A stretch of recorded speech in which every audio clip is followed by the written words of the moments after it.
Welcome our guest, Julie Adams. One of the last things I said during when I introed the film was, I think Julie would say, after 61 years, people still watching this movie and talking about it. I mean, do you ever reflect on that and go, gee whiz, what is this? it's the movie that is immortal, that will never die, right? Yeah. Well, I think there's a lot of them that are like that. Yeah, but this particular one, at the time, you certainly didn't think that this was something of lasting value. No, that we would even be talking about it today. Yeah.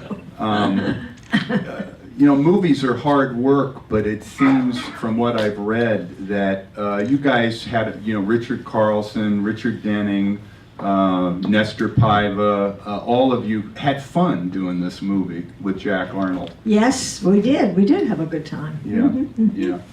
And that's the way it was then, that it was fun to make a movie, Oh, it's this movie. Oh, okay.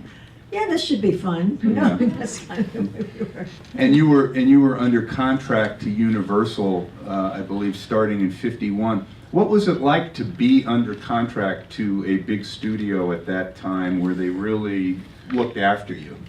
It was very nice. Right, because they had wonderful things for me in wardrobe and so on, and if there was an interview, they always prepared me and so on and so forth. Right. So it was not a bad job ever. No. Now, in making The Creature, and Mitch, feel free to jump in here whenever, there were two people. One, the above water walking creature was a fellow named Ben Chapman, and then the underwater guy was Rico Browning. Rico Browning. Right. And you became good friends with Ben, who sadly is no longer with us, right? Yeah. So good friends with both of them. Both of them, yeah. And Rico is still with us. I guess Rico, one of the things that I didn't realize until I did a little reading was Rico, in addition to this film, he also was he worked for Ivan Tors, which some of you may be familiar with, and Rico actually invented the Flipper show, and he also orchestrated filming all of the undersea sequences in Thunderball.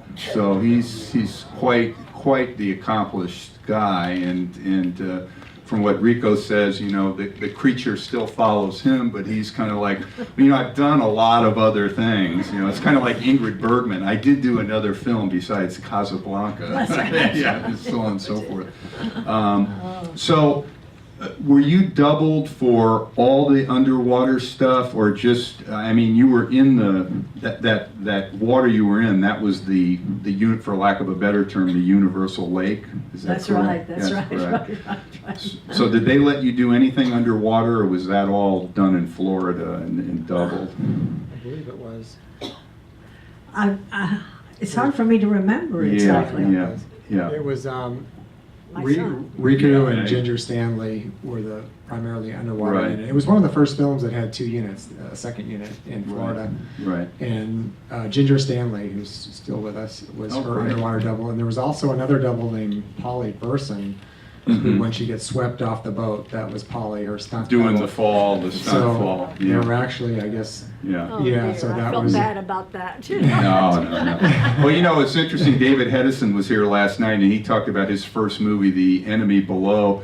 He said, I thought actors did everything, so he jumped off a conning tower into this big tank of water, and then he turned around, looked for Robert Mitchum to follow him, and Mitchum was off probably having a cold one while his stunt double was up there doing that. But and what was the, really this is kind of, this festival is kind of a mini Jack Arnold tribute. We have The Creature from the Black Lagoon. Tonight we have The Incredible Shrinking Man. Tomorrow It Came from Outer Space.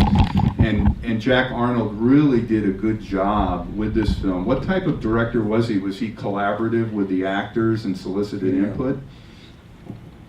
I loved working with Jack Arnold. Mm-hmm. He was just, you could always understand what he was talking about. He knew what he wanted. What he wanted. Right. And it was fun to to work with him. Yeah, yeah, It was truly fun, yeah. in the best sense. In the best sense, yeah, yeah. I'm reading some of the fun that went on behind the scenes. I read something where Whit Bissell had gotten clawed, and he's laying there, and the guy cracking the slate for Jack Arnold said, "Whit, do you need a new razor? Crack, action." So you guys did have a lot of fun. Yeah. It's a funny business, show business, and so you might as well have some fun doing it. Absolutely.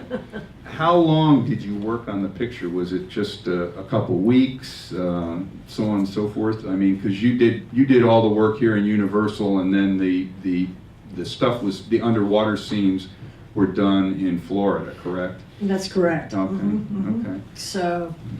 And how did Rico do the breathing? Obviously, he didn't have an aqua lung on. Mitch, can you elaborate a little bit on that, on how that Yeah, works? as I recall, I've had the good fortune to be on a couple panels with Rico and Mom, and I believe there was an air tube that he breathed from underwater.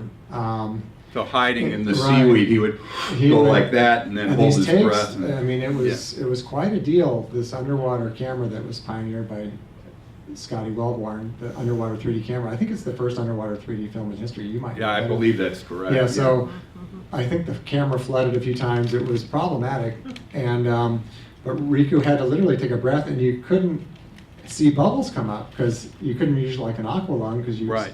So he had to take a huge breath, and legend has it he could hold his breath for 2 or 3 minutes. But the water was about 70 degrees in Wakulla Springs, so it was warm, but not warm. I mean, it was chilly.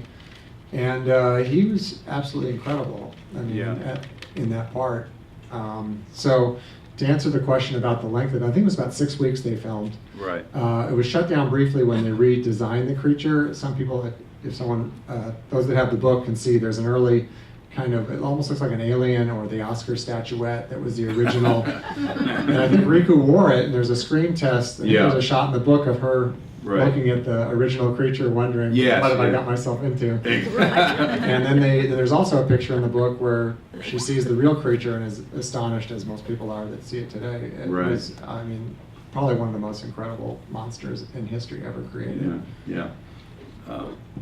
Julie, do you remember being the whole 3D thing, which had a very short lifespan in Hollywood in the 50s? Was that a big deal at the time? Was that exciting to be working on a 3D picture? Was there a lot of buzz or chatter about that? Well, it was fun in a way. Yeah. It was fun in a way. I like to always enjoy what I was doing, and so I tried to enjoy it. Yeah. And it was okay. I mean, we got it done. It was part of the job. Yeah, I do remember reading that when Jack Arnold directed, I think it came from Outer Space, the cast and the crew had to sign like loyalty oaths not to reveal what was going on in the movie and so forth because of all the 3D stuff. They were kind of in a race with House of Wax, and they wanted to make this to be a big surprise and so on and so forth. So it was kind of interesting, the 3D craze, as it were, went up like a Roman candle, and then just dropped off. There was a whole drama going on. Exactly. On its own, right? Exactly.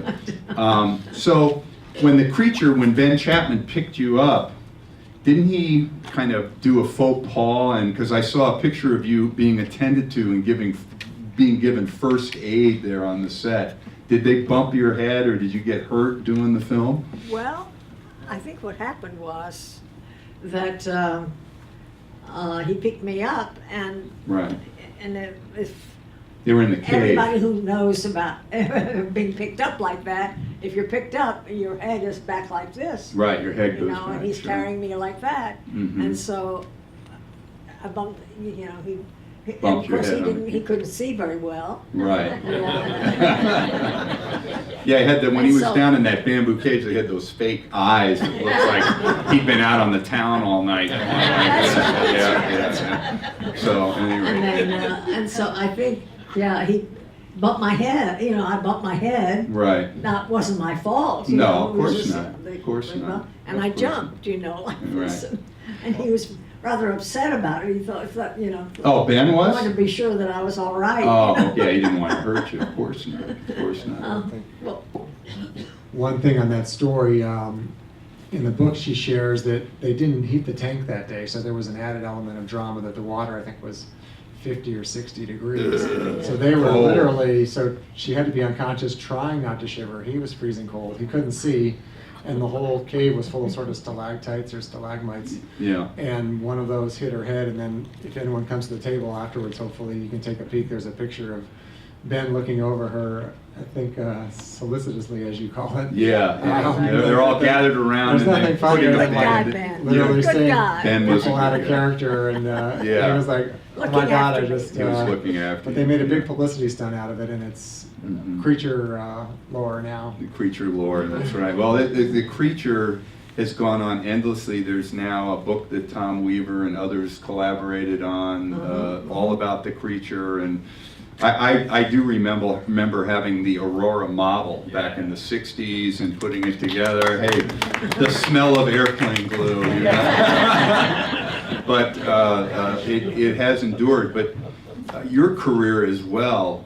when one looks at your credits, and everyone naturally associates you with the creature, but there was so much more. And I remarked to Mitch that I was at home watching television, laying down, and I turn on the TV, and there you are in The Rifleman with Chuck Connors, and then I turn the station, and there you are with Raymond Burr in a Perry Mason episode, and then you I went couldn't to, get away from me. You could not. There was no escape. There was no escape. No escape. And then I turned on, and I think one of your best films, Bend of the River, that you made with Jimmy Stewart. You're standing there, and all of a sudden this arrow comes. You go, oh, like that. And I said to my wife, I said, Gemma, Julie's been shot. But I was a pretty good screamer too. yeah, excellent. Any recollections of Bend of the River and working with Jimmy Stewart? Because I know that had to be a highlight for you. I loved working with Jimmy Stewart. Yeah. You know, he was just aces. You know. Right. Yeah, the wonderful actor, wonderful gentleman. You know, so it was fun. It was Yeah. really fun. Mhm. And you also, later on, you got to play Mrs. Jimmy Stewart That's on the right. short-lived That's Jimmy right. Stewart show, which was Yeah, we had a very lovely marriage, but a very short marriage. driven by ratings rather than That's right. infidelity Yeah, or ratings, anything like that. Yeah, whatever. exactly. Oh, dear. And the amount of westerns that were made. In fact, correct me if I'm wrong. You started out your career with Robert L. Lippert, who came up last night, and I think didn't you make like something like 10 or 11 westerns in 3 weeks or something like that? I plead guilty. But did you ever have any experience with horses in some of your films where the horses either got away from you or you had an accident with any of them? I was always a pretty good rider. Right. I was a good rider, Yeah. and I loved horses. Right. You know, so I like to pat them and make them feel good, and Of you know, course. because horses like to be encouraged, just like we people like to be encouraged. You know, so. Sugar is always better. Yeah. There was one story she shares in the book in Wings of the Hawk where Right. apparently there was a horse chase, and I think something happened where her gun didn't work, and she had to pull up the horse Mhm. and stop. And apparently when you're in a chase, you never, ever, ever stop because the horses behind you won't stop. Yeah. So she's upset because her gun doesn't work. She Right. turns, gets pitched off the horse, Mhm. and then the stunt guys who were playing the bandits, Right. basically 3 or 4 horses gallop over her. Oh. And they thought that was the end of Julie Adams' short-lived career at about 20. But, they. Boy and babe. but she did rise like the phoenix, just with a little dust on her, and they were all happy that probably everyone would have been fired had the horses killed Julie. Yeah. But apparently the stunt guys had bet each other $1 who could get to the camera first, so they were all riding even course, faster than of usual. course. They're all a little crazy. That. But that was one year miss in Wings of the Hawk. Also a 3D film that we ran at the Egyptian once with. That's right. That's So, right.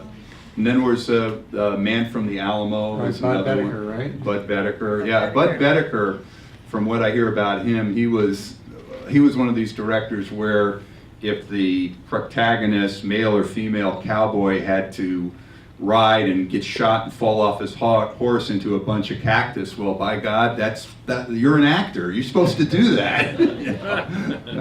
Any recollections of working with and I can't the book anything about Bud Bedecker in particular? Well, I really kind of like Bud. Yeah, he was a rogue.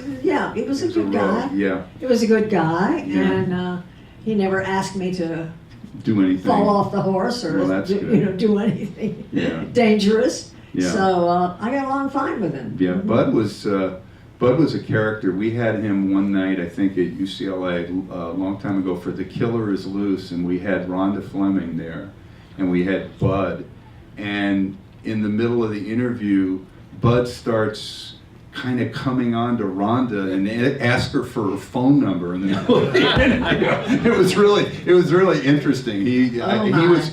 Bud had wanted to become a matador and went down to Mexico to pursue this dream and make this movie, and he was quite the eclectic guy.